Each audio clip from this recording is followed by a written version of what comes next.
Pembahasan di malam hari ini kita akan membahas tentang perkara-perkara dari dosa-dosa yang mengakibatkan kefakiran dan kemiskinan kepada kita.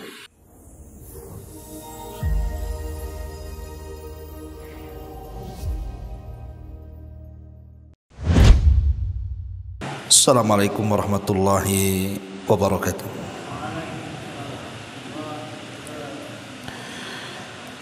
Bihamdillah wassalatu wassalamu ala rasulillah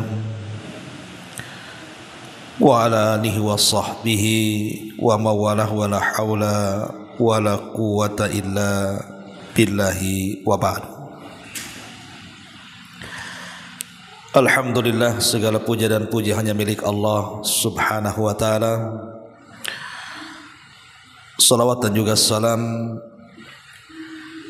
kita hadiahkan kepada Rasul kita Nabi besar Muhammad sallallahu alaihi wa ala alihi wasallam.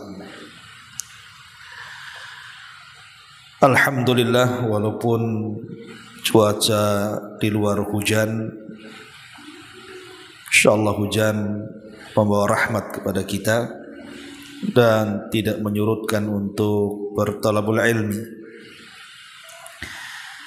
Tak lupa salawat dan juga salam kita hadiahkan kepada Rasul kita Nabi besar Muhammad sallallahu alaihi wa ala alihi wasallam. Pembahasan di malam hari ini kita akan membahas tentang perkara-perkara dari dosa-dosa yang mengakibatkan kefakiran dan kemiskinan kepada kita. Ma'asyiral muslimin yang dimuliakan Allah subhanahu wa ta'ala,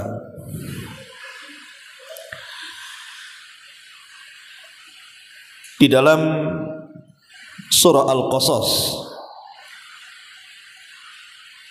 ketika Allah subhanahu wa ta'ala bicara tentang kisah Qarun, Allah subhanahu wa ta'ala berfirman, fa kharaja ala qaumihi fi zinatihi, maka keluarlah Qarun kepada kaumnya dengan kemegahan dan kekayaannya.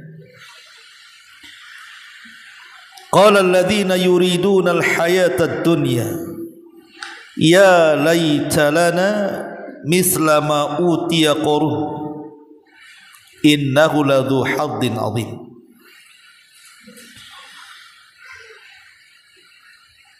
Maka orang-orang yang menginginkan kehidupan dunia, mereka berkata, mudah-mudahan kita mempunyai harta kekayaan seperti yang telah diberikan kepada Qarun. Sesungguhnya dia benar-benar mempunyai keberuntungan yang sangat besar.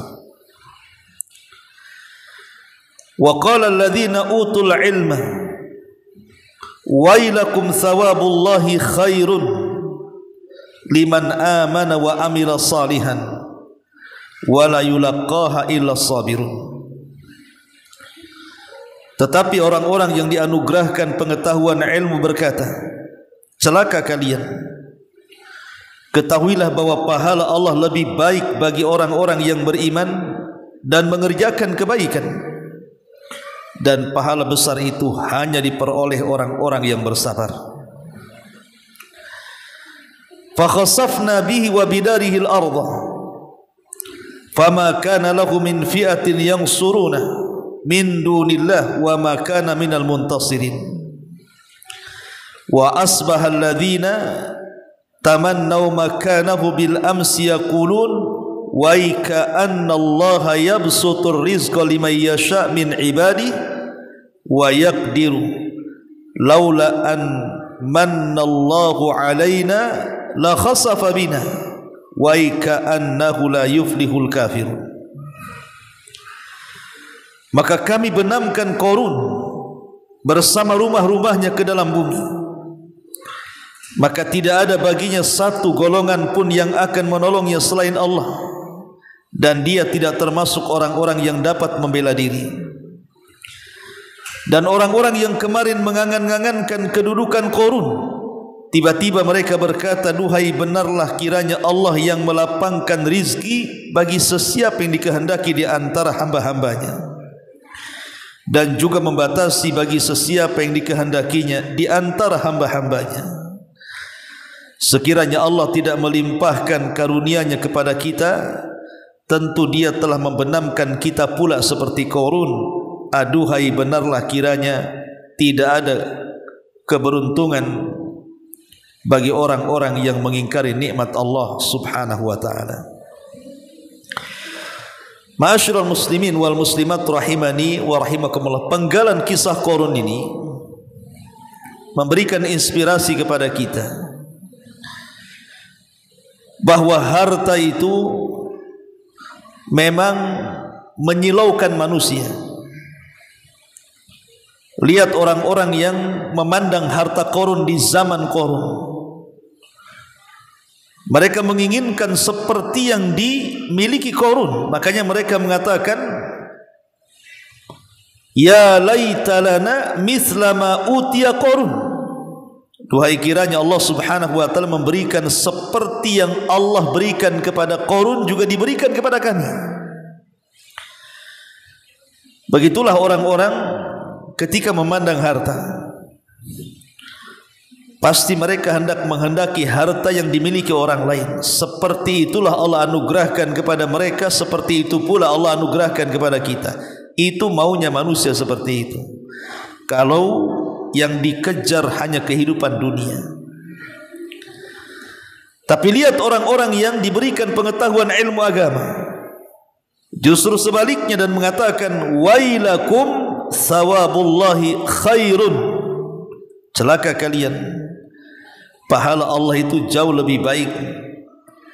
Liman amana wa amila salihah, bagi orang-orang yang beriman dengan hari akhir dan mengerjakan kebaikan. Wala yulaqqaha illa sabirun, dan pahala yang besar itu tidak diperoleh kecuali orang-orang yang sabar. Ma'asyiral muslimin yang dimuliakan Allah Subhanahu wa taala, dari sini kita tahu bahwa tabiat manusia, ada orang-orang itu yang diberikan harta kekayaan banyak hartanya, bahkan kita katakan cukup hartanya, tetapi merasa miskin hidupnya. Jadi ada orang-orang yang diberikan kekayaan melimpah tetapi merasa miskin hidupnya. Kenapa? Karena tidak ada sifat ta'affuf, iffah, merasa cukup dengan pemberian Allah Subhanahu wa taala dan tidak meminta-minta kepada orang. Kebanyakan orang-orang kaya yang mereka miskin itu karena mereka masih memandang harta yang lainnya, rupanya yang lain jauh lebih kaya dibandingkan dirinya. Ataupun mungkin dia ingin memperkaya dirinya dengan cara culas. Boleh jadi mungkin dia berbisnis dan di dalamnya penuh dengan kecurangan, padahal kekayaan sudah banyak tuh. Maka orang yang seperti ini walaupun kaya tetap dianggap miskin, karena dia tidak pernah merasa cukup dengan pemberian Allah Subhanahu wa taala. Ma'asyiral muslimin yang dimuliakan Allah Azza wa Jalla, yang ingin saya jelaskan di malam hari ini adalah ada beberapa dosa yang akan mengakibatkan terhalangnya rizki Allah Subhanahu wa taala. Boleh jadi kita akan menjadi miskin setelah Allah berikan kekayaan kepada kita. Dosa apa saja itu? Yang pertama, kita tahu bahwa secara umum setiap dosa itu menghalangi rizki. Secara umum setiap dosa itu menghalangi rizki, dan itu berdasarkan sabda Nabi SAW, innar rajul la yuhramur rizku bidhambi yusibuhu. Sesungguhnya seseorang itu diharamkan rizki padanya disebabkan dosa yang dilakukannya. Jadi dosa apapun secara umum adalah bisa menjadikan rizki Allah subhanahu wa ta'ala terhalang kepadanya. Ini secara umum. Adapun secara khusus, di antara dosa-dosa yang mengakibatkan kefakiran itu, pertama riba. Karena itu berdasarkan firman Allah subhanahu wa ta'ala, yamhaqullahu riba wa yurbis sadaqat. Allah subhanahu wa ta'ala akan menghilangkan keberkahan harta pada pelaku riba, tetapi Allah subhanahu wa ta'ala akan mengembangkan harta pada pelaku sedekah. Yamhaqullahu riba wa yurbis sadaqat. Lihat, di dunia ini banyak negara-negara tumbang ekonominya, itu disebabkan karena riba. Banyak sekali negara-negara yang tumbang terlilit dengan hutang luar negeri, untuk membayar bunganya saja kesulitan, apalagi pokoknya. Belakangan akhirnya kolab negara tersebut. Itu skala besar negara. Skala pribadi, individu, sudah kita saksikan di masyarakat kita, orang-orang yang pinjam-pinjam uang di penjol-penjol itu. Pinjol ke penjol tuh, kurang lebih lah ngomongnya. Atau rentenir lah senangnya kan. Lihat, ketika mereka tidak sanggup kemudian membayar, sampai di antara mereka ada yang gantung diri juga. Ya, karena Allah subhanahu wa ta'ala sudah memberitahu dalam Quran loh. Rasul 14 abad yang silam sudah diberitahu oleh Allah subhanahu wa ta'ala, yamhaqullahu riba wa yurbis sadaqat. Maka kalau ingin terhindar dari kefakiran dan kemiskinan, jauhi riba. Ini dosa yang pertama. Dosa yang kedua, az-zina, berzina. Nabi SAW mengatakan dalam hadis Abdullah bin Umar radhiyallahu an, dari Nabi SAW, az-zina yurithul faqra. Zina itu bisa mewarisi kefakiran. Zina itu bisa mewarisi kefakiran, karena zina itu syahwat. Terkadang ada orang yang berani membayar berapapun untuk melakukan zina. Dia bekerja dari tanggal 1 sampai tanggal 30. Setelah gajian terkena syahwat zina, habis gajinya untuk berzina saja. Belum lagi kemudian mewarisi dengan berbagai macam penyakit, naudzubillah, yang sampai hari ini juga obatnya belum diketemukan, penyakit AIDS. Ini yang kedua. Kemudian yang ketiga, naqsul mikyal, mengurang-urang takaran dan timbangan. Karena Nabi SAW mengatakan dalam sebuah hadis, kata Nabi SAW, tidaklah sebuah kaum itu mereka mengurang-urang takaran dan juga mengurang-urang timbangan. Allah subhanahu wa ta'ala akan menimpakan 3 hukuman. Apa 3 hukuman itu? Pertama, Allah subhanahu wa ta'ala akan memberikan kepada mereka syiddatil ma'unah, sulitnya ekonomi. Sulitnya ekonomi. Yang kedua, akan ditimpa kepada mereka sinin paceklik yang berkepanjangan. Dan yang ketiga, kezaliman penguasa juga akan dikuasakan kepada mereka. Jadi orang-orang yang curang dalam dagang, kata Nabi SAW, malam yanqusul mikyala wal mizan, tidaklah manusia mengurang-urang takaran dan timbangan, illa ukhidu bis sinin wa syiddatil ma'unati wa jawri sultan, kecuali akan ditimpakan kepada mereka paceklik yang berkepanjangan, atau susahnya ekonomi, atau dikirim kepada mereka penguasa zalim. Subhanallah, 1 dosa 3 azab. Dosanya 1, mengurang-urang takaran, mengurang-urang timbangan, mengurang-urang meteran, curang dalam dagang. Tapi Allah kuasakan 3 azab. Pertama paceklik, yang kedua susahnya ekonomi, yang ketiga dikuasakan para pemimpin zalim. Maka ketika kemudian curang dalam berdagang, hakikatnya bukan membawa keuntungan, hakikatnya membawa kerugian, dan itu sebab kefakiran. Ini yang ketiga. Yang keempat, qat'ur rahim, memutus silaturahim. Karena orang-orang yang menyambungkan silaturahim itu sebab diluaskan rizki. Mafhum mukhalafahnya berarti orang yang mutus silaturahim bisa menyempitkan rizki. Kata Nabi SAW, man ahabba an yubsata lahu fi rizkihi wa yunsa'alahu fi atharihi falyasir rahimahu. Barang siapa yang hendak diluaskan rizkinya, wa yunsa'alahu fi ajalihi, dan dipanjangkan umurnya, falyasir rahimahu, hendaklah dia menyambungkan silaturahim. Kemudian juga di antara dosa yang kelima adalah kufur nikmat. Ketika kita tidak mengakui nikmat itu datang dari Allah, maka ini penyebab besar kefakiran. Karena Allah Subhanahu wa taala mengatakan, la in syakartum la azidannakum wa la in kafartum inna adzabi lasyadid. Kalau kalian bersyukur akan nikmat yang Allah anugerahkan kepada kita, Allah katakan la azidannakum, ku tambah nikmat kalian.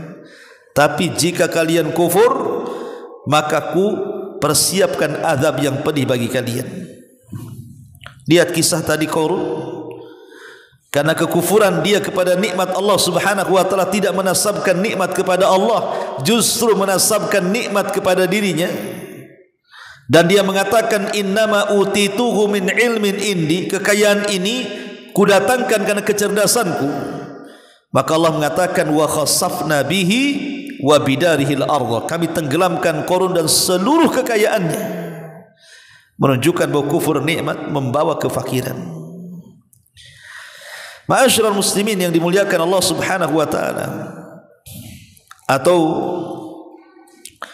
disebabkan perkara lain. Jadi yang menghalangi seseorang itu untuk kaya dan menyebabkan kefakiran itu, selain daripada 5 maksiat ini, boleh jadi mungkin seorang hamba mereka hanya berpegang kepada tawakal dan tidak mengambil sebab. Kalau hanya tawakal saja ikhwan, tapi tidak mengambil sebab, enggak mungkin orang itu kaya-kaya, tetap aja miskin dia. Hari-hari ke masjid berdoa kepada Allah, ya Allah berikan kekayaan, luaskan rizki, mudahkan pekerjaan, tapi jogrok terus di masjid, tidak pernah keluar. Tiap hari dari pagi sampai sore di masjid, besoknya gitu lagi, tidak mau kerja. Kita tidak mengingkari rizki Allah itu ada 2. Ada yang datang tanpa usaha, ada yang datang dengan usaha.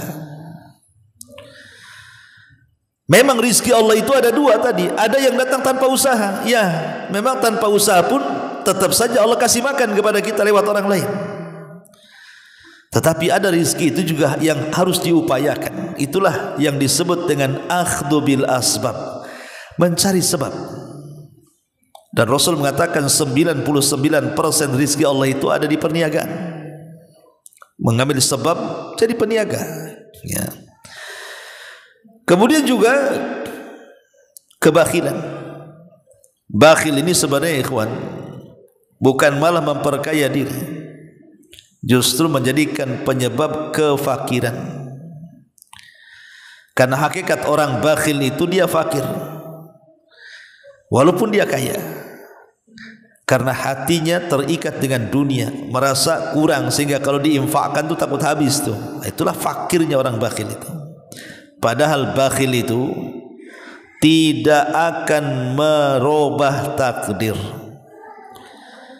Sebagaimana infak juga tidak akan merubah takdir, justru orang infak ditambah pula hartanya.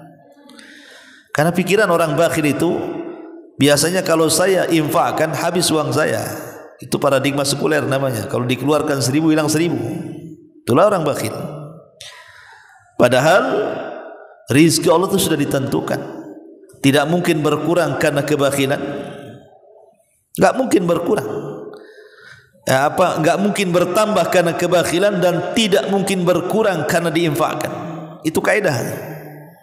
Ya.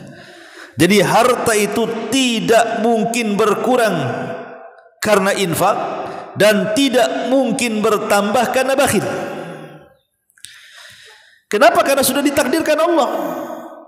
Mau bakhil, mau medit, mau kikir, mau apa saja loh, kalau takdirnya segitu ya segitu, saya tidak mungkin nambah juga. Tapi sebaliknya orang infak itu, Rasul mengatakan ma naqasa min mali sedekah. Tidak mungkin harta yang disedekahkan itu berkurang, bal yazdad, bahkan akan bertambah. Termasuk juga at-tahawun fi ba'dil a'mal. Tahawun itu artinya meremehkan pada sebagian amalan-amalan allati tusab bi annaha syirkun, yang disifati bahwa amalan-amalan itu kalau dilakukan bisa terjerumus kepada kesyirikan, seperti bersumpah kepada selain Allah, menyembelih kepada selain Allah, berkeyakinan di sana ada selain Allah yang mendatangkan manfaat dan madarat, datang ke dukun dan begitu seterusnya. Ini menyebabkan kefakiran. Lihat di negeri kita kan, orang yang ingin kaya datang ke dukun. Sekarang yang kaya dukunnya atau orang yang datang ke dukun? Kan gitu. Dan di negeri kita ini paling banyak kan kasus-kasus dukun-dukun yang katanya bisa menggandakan uang. Bisa menggandakan uang. Sebenarnya yang berganda itu uang dukunnya. Karena makin banyak uang dia dari kita kan, uang kita pula habis tak berganda-ganda. Terakhir pula banyak korban di situ, ditipu oleh Pak Dukun. Kalau memang dukun itu bisa menggandakan uang, ngapain uang orang digandakan? Uang dia aja digandakan biar kaya. Logikanya enggak masuk. Ya. Ma'asyiral muslimin yang dimuliakan Allah Subhanahu wa taala. Kemudian juga lupa akan karunia Allah Subhanahu wa taala. Lupa akan karunia Allah Subhanahu wa taala sehingga akhirnya dia kurang bersyukur. Tidak qanaah bahasanya ya. Orang kalau qanaah ikhwan, menerima apapun pemberian Allah Subhanahu wa taala, walaupun secara kasat mata dia tidak kaya, hakikatnya dia sudah kaya. Walaupun secara zahir dia mungkin tidak seperti tetangganya, rumahnya bagus, mobilnya bagus, ini bagus, mungkin dia masih ngontrak. Tapi karena qanaah dia, qanaah itu artinya redha dengan pemberian Allah Subhanahu wa taala. Justru orang ini jauh lebih kaya dibandingkan orang kaya. Kenapa? Karena harusnya orang kaya itu tenang hatinya, sudah tidak disibukkan lagi mencari dunia kan.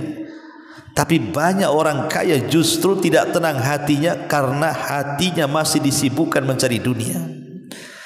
Tapi orang-orang yang hidupnya pas-pasan, tetapi karena dia redha dengan pemberian Allah Subhanahu wa taala, merasa lapang hidupnya.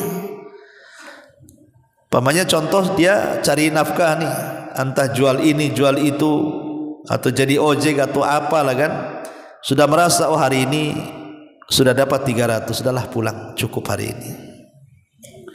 Sayang kalau saya habiskan nanti capek, tidak bisa ibadah, tidak bisa ikut ngaji, kan uang ini sudah cukup untuk 2-3 hari makan umpamanya. Kan hidupnya tenang kayak gitu. Ma'asyiral muslimin yang dimuliakan Allah Subhanahu wa taala. Kemudian juga yang menjadikan kefakiran adalah tarku ba'dil wajibat, meninggalkan sebagian kewajiban, seperti umpamanya meninggalkan salat, sibuk dengan mencari rizki. Justru ketika anda meninggalkan salat dan sibuk mencari rizki, itu bukan makin kaya, justru makin miskin. Kenapa demikian? Karena kita tahu bahwa solat itulah pintu daripada pintu-pintu rizki. Solat itu bukan menghalangi rizki, justru disitulah kuncinya. Kalau ingin dibukakan rizkinya, solat. Karena solat itu artinya silatul abdi wa rabbihi, hubungan hamba dengan Rabbnya. Dalam solat itu kita bisa meminta kepada Allah sebanyak-banyaknya rizki dari Allah subhanahu wa ta'ala. Makanya justru yang meninggalkan kewajiban ini mengakibatkan kefakiran, termasuk tasahulul abdi fi aqlil malil haram. Bermudah-mudahnya seorang hamba memakan makanan yang diharamkan Allah subhanahu wa ta'ala. Ma'asyiral muslimin yang dimuliakan Allah azza wa jalla, dan banyak lagi tentunya ya dosa-dosa dan perkara-perkara yang bisa menyebabkan seseorang itu terjatuh kepada kemiskinan. Lah salah satunya juga sebagai tambahan adalah ketidakyakinan kita itu dengan rizki Allah. Ketidakyakinan kita dengan rizki Allah. Kalau orang punya keyakinan yang benar tentang rizki Allah subhanahu wa ta'ala, orang tidak akan mikir tentang masalah rizki. Kenapa? Wa ma min dabatin fil ardi illa 'ala Allah rizquha. Semua binatang yang melata itu sudah ditentukan rizkinya. Dia enggak akan mikir rizkinya. Yang penting saya kerja. Soal rizki dapat seberapa itu urusan Allah azza wa jalla. Karena tidak mungkin mentarget. Berapa banyak orang yang mentarget bulan ini harus dapat sekian, ternyata targetnya tidak kecapean. Atau betapa banyak orang-orang yang enggak terpikir targetnya sekian, tahu-tahu melebihi targetnya. Itu semua rezeki dari Allah. Lah ini harus ditanamkan keyakinan yang saya tentang rezeki Allah subhanahu wa ta'ala, supaya kita tidak menjadi fakir, tidak menjadi miskin. Kemudian jangan pernah meninggalkan isti'adzah, berlindung kepada Allah dari kefakiran. Karena fakir ini juga datang dari syaitan. Dan syaitan itu ada di mana-mana, memberikan was-was kepada kita, ya'idukumul faqra wa ya'murukum bil fahsya. Syaitan akan datang menghampiri kita dan mewaswasi kepada kita dengan kefakiran.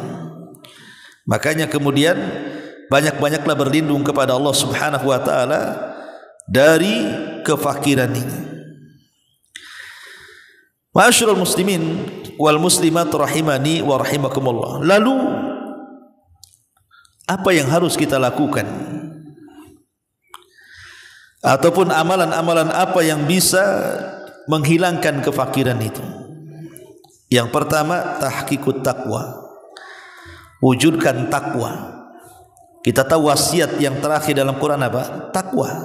Karena ayat yang terakhir turun itu wattaqu yauman turja'una fihi ilallah. Bertakwalah kepada Allah karena sebuah hari yang semua manusia akan kembali kepada Allah. Ini akhir surat ya, akhir ayat yang turun kepada Nabi. Dimulai dengan kata-kata wattaqu, bertakwa. Dari sini kita tahu bahwa takwa itu akhir wasiat Quran. Takwa itu akhir wasiat Quran. Dan Allah subhanahu wa ta'ala di banyak ayatnya menjelaskan tentang hakikat takwa itu mendatangkan kekayaan. Lihat ayat secara umum Allah mengatakan apa? Walau anna ahlal qura amanu wattaqau la fatahna alaihim barakatim minas samai wal ardh. Kalaulah penduduk negeri itu mau beriman dan bertakwa, kami buka kepada mereka berkah langit dan bumi. Ini secara umum. Adapun secara khusus Allah mengatakan apa? Wa man yattaqillah yaj'al lahu makhraja wa yarzuqhu min haitsu la yahtasib. Siapa yang bertakwa kepada Allah Subhanahu wa taala, maka dia akan dicarikan setiap kesulitannya jalan keluar dan akan diberikan rizki dari arah yang tidak disangka-sangka. Ma'asyiral muslimin yang dimuliakan Allah Azza wa Jalla, dahulu ada seorang ulama salaf, saya lupa namanya, ulama salaf ini, kalau tidak Al-Asma'i atau Al-Imam Al-Asam, siapa, wallahu a'lam. Yang jelas bahwa ulama ini hidup di satu daerah. Jadi dia kepikiran ingin berangkat haji. Ulama salaf ini ingin berangkat haji. Masalahnya dia tidak punya biaya. tapi keinginan dia ingin berangkat haji itu berat, besar sekali, karena kerinduan kepada Ka'bah itu sudah menyelimutinya dan dia ingin berangkat haji. Tapi keluarganya melarang dan mengatakan bahwa kalau engkau berangkat haji, siapa yang akan memberikan rizki kepada kami? Engkau yang kerja. Kalau engkau pergi, siapa yang bekerja di rumah ini? Tetapi ada salah satu putrinya meyakinkan ayahnya yang merupakan ulama ini, pergi saja wahai ayahku, Allah subhanahu wa ta'ala pasti akan memberikan rizki yang lain kepada kita. Akhirnya betul-betul mendapatkan nasihat dari anak putrinya, salah satu anak putrinya ini, tenang dia, berangkatlah dia pergi haji dengan modal pas-pasan. Setelah kemudian dia pergi haji, akhirnya mulailah kemudian bekal yang ditinggalkan di rumahnya itu mulai menipis. Maka kemudian keluarganya yang lain menyalahkan anak putrinya ini, yang mengatakan kepada ayahnya, pergi saja wahai abi, karena rizki kita ditanggung Allah, katanya. Dimarahin sama keluarganya, sama saudara-saudaranya, gara-gara kamu bapak kita pergi, kita nanti ini 2-3 hari lagi mau makan apa ini, katanya. Jadi disalahkan dia. Rupanya ketika itu sang khalifah sedang berjalan-jalan dan sampailah di kampung ulama tadi. Sang khalifah ini dengan ajudan-ajudannya itu sedang safar sampai di desa itu. Lalu Allah takdirkan kehabisan bekal, maksudnya kehabisan makanan, stok makanan dan minuman. Jadi dia ingin meminta air bersih ke salah satu warga yang ada di kampung itu. Maka kemudian di antara sang khalifah ini memberitahu bahwa ini kampung ulama fulan. Jadi ulama itu memang terkenal, ya sampai ke kerajaan gitu kan, yang berangkat haji ini. Maka kata sang khalifah, oh rupanya dia di sini, katanya. Iya, kalau gitu kita datangi rumahnya, katanya.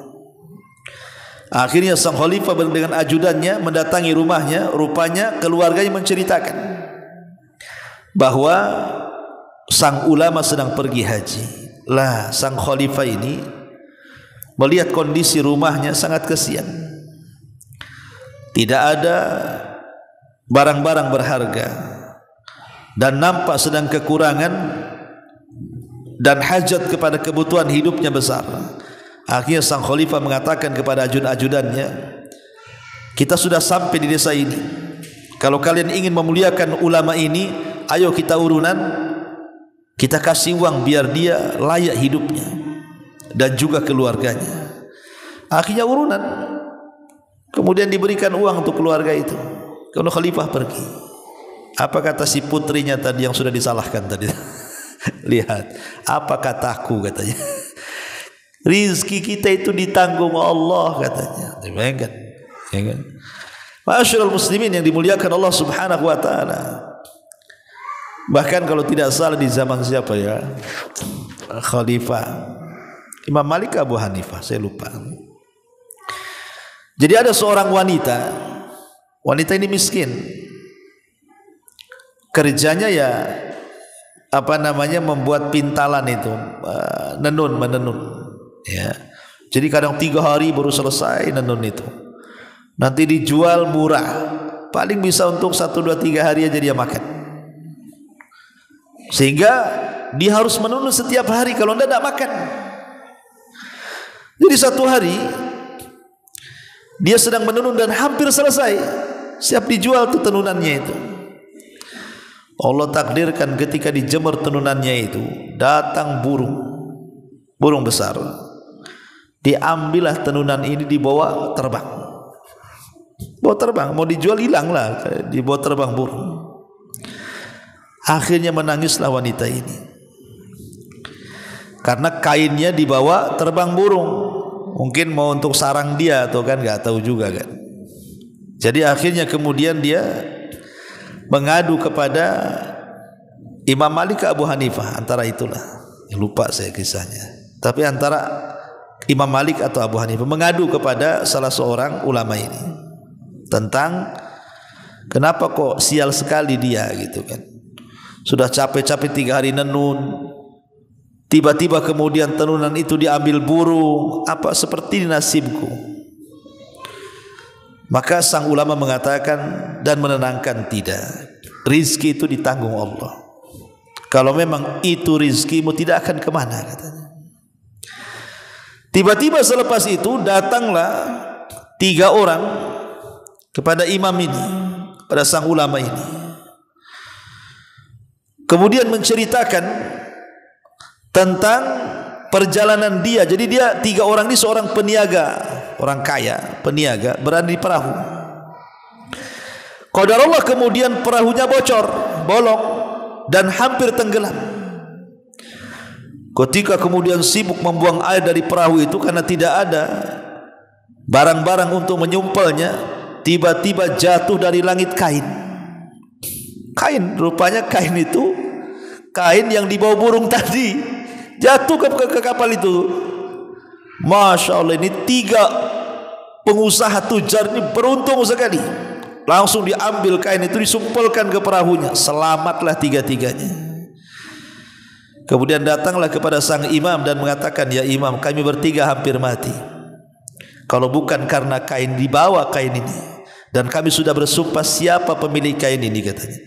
Kami sudah bersumpah akan memberikan setiap kami 1000 dinar. Berarti kalau 3 orang ya 3000 dinar, katanya. Kata wanita, itu kainku itu yang dibawa burung kan. Akhirnya dia dapat 3000 dinar, coba. Kainnya balik, dapat lagi 3000 dinar kan. Rizki itu datang dari Allah. Bukan dari siapa-siapa rizki itu. Datang dari Allah. Kalau Allah berkehendak, Allah bisa membuat orang kaya mendadak. Sebagaimana kalau Allah berkehendak, Allah buat dia miskin mendadak pun bisa. Itulah ma'asyiral muslimin, karena tadi taqwallahi azza wa jalla. Yang kedua, ya, as-sadaqah. Memperbanyak sedekah. Memperbanyak sedekah itu sekali lagi, kalau kita yakin dengan sedekah itu bisa mendatangkan rizki, insyaallah ini mujarrab. Ya. Terbukti gitu kan. Banyak kok para pedagang-pedagang kaya raya itu, mereka usahanya berkah luar biasa, rupanya karena mereka rajin sedekah. Karena Nabi SAW yang mengatakan, ma naqasa min mali sadaqah bal yazdad bal yazdad bal yazdad. 3 kali Rasul mengatakan bal yazdad. Tidak mungkin berkurang harta yang disedekahkan, bahkan bertambah, bertambah dan bertambah. Ini yang kedua. Kemudian yang ketiga, al-ibti'ad anidz dzunub. Jauhi dosa. Karena tadi saya katakan di awal, dosa inilah yang menyebabkan kefakiran. Maka ketika kita berusaha menjauhi dosa, maka itu sebab terbukanya kekayaan. Kemudian juga at-taqarrub ila Allah bid-du'a. Mendekatkan diri kepada Allah Subhanahu wa taala dengan doa. Minta kepada Allah, bangun pada setiap sepertiga malam akhir di waktu-waktu mustajab di tempat-tempat mulia, minta agar diluaskan rezekinya. Maka Allah Subhanahu wa taala tidak mungkin menyia-nyiakan hamba-hamba yang berdoa. Kemudian juga at-tawakkul. Bertawakallah kepada Allah Subhanahu wa taala, sandarkan hati hanya kepada Allah, jangan meminta kecuali kepada Allah. Jangan menyandar kecuali kepada Allah. Siapapun yang bersandar kepada selain Allah, pasti dia tidak mungkin sukses dunia dan akhirat. Maka sandarkan kepada Allah Subhanahu wa taala, termasuk birrul walidain. Berbuat baik kepada orang tua yang orang tuanya masih hidup itu sebab kekayaan. Tapi sebaliknya, orang yang durhaka kepada orang tua justru itu sebab dihilangkan berkah dalam rizki, terkadang bisa sampai kepada taraf kefakiran. Naudzubillah. Termasuk juga al-budu an akli malil haram. Jauhi memakan harta yang diharamkan Allah Subhanahu wa taala, karena itu akan menghilangkan berkah, bahkan bisa mengakibatkan kefakiran. Kemudian juga as-sidqu baina syurakah. Jujur ketika bermuamalah. Karena Rasul mengatakan, apabila 2 orang berjual beli, kalau dua-duanya jujur, burika lahuma, Allah berkahi rizki keduanya. Artinya Allah tambah rizki keduanya. Termasuk juga al-qiyam bil a'mal fil awqatil baqirah. Kalau ingin kaya ya bangun pagi-pagi. Ketika barokah itu turun, Rasul mengatakan, Allahumma barik li ummati fi bukuriha, ya Allah berkahi umatku di waktu pagi. Berarti orang yang bangun di waktu pagi diberkahi hartanya.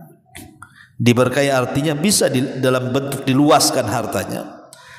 Atau mungkin hartanya tidak banyak tetapi cukup bagi kehidupannya karena berkah. Karena kaya itu bukan karena zahir banyak harta.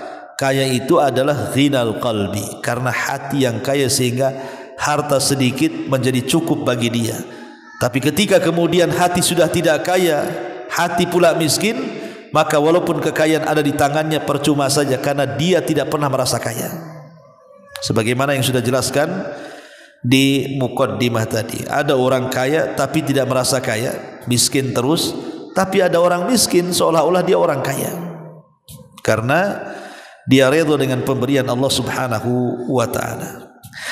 Wallahu a'lam bishawab. Ini di antara dosa-dosa yang mengakibatkan kefakiran dan tercegahnya rizki Allah Subhanahu wa ta'ala. Mudah-mudahan yang sedikit ini bermanfaat. Subhanaka wa bihamdika asyhadu an la ilaha illa anta astaghfiruka wa atubu ilaik. Allahu ta'ala alam. Assalamualaikum warahmatullahi wabarakatuh. Intinya bahwa tolong berakhlak kepada Allah. Membahas tafsir dari surah Al-Imran. Lahirlah Imam Muslim, Abi Dawud, Tirmidzi, Ibnu Hibban. Jadi ketika Yunus alaihi salatu wassalam terkena undian itu,